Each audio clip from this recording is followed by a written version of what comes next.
Hi, my name is Dr. Joseph Rosie. I'm a licensed physical therapist, and you might be wondering what to do after your prostatectomy surgery.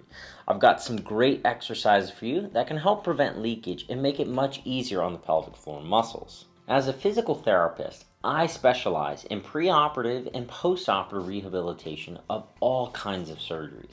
Now, after doing this for years, one thing I learned is that there are always people who want to know how to recover from their surgery as quickly as possible and avoid any complications with leakage.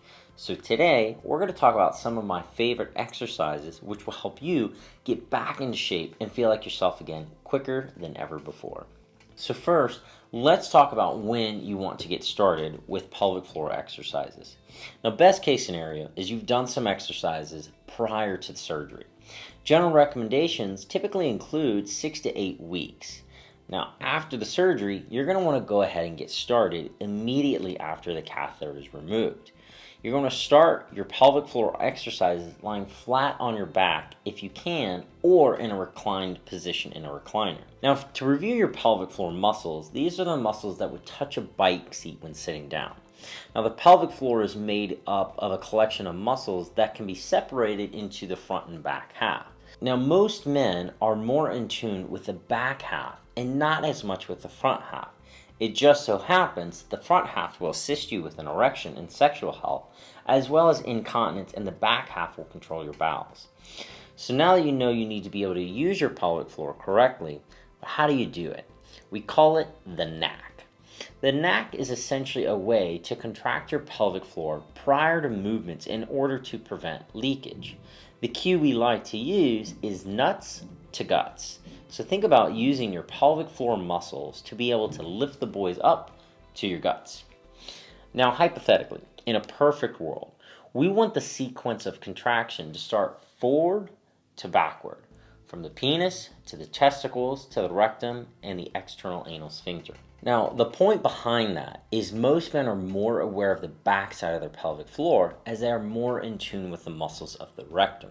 A lot of men miss the front side. The front side muscles are more associated with sex as well as incontinence and controlling your urine and your bladder.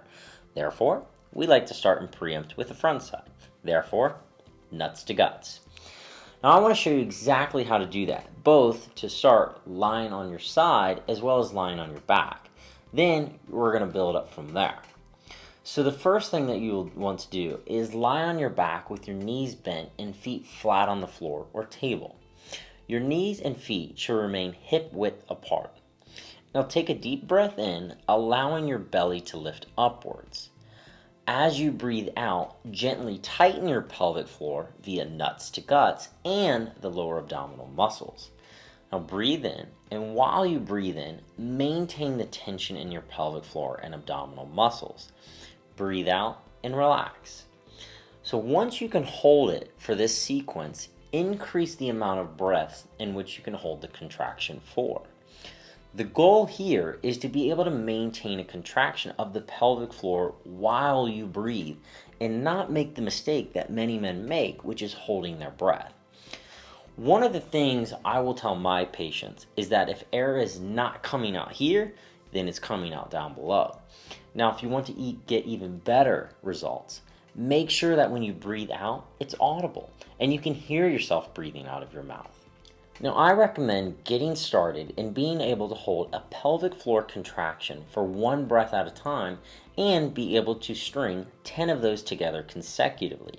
This is a good sign that your muscles are getting stronger and able to progress to the next position. The next exercise I want to show you is actually diaphragmatic breathing. This is probably the least sexy exercise you will ever do in your life, but will give you massive results.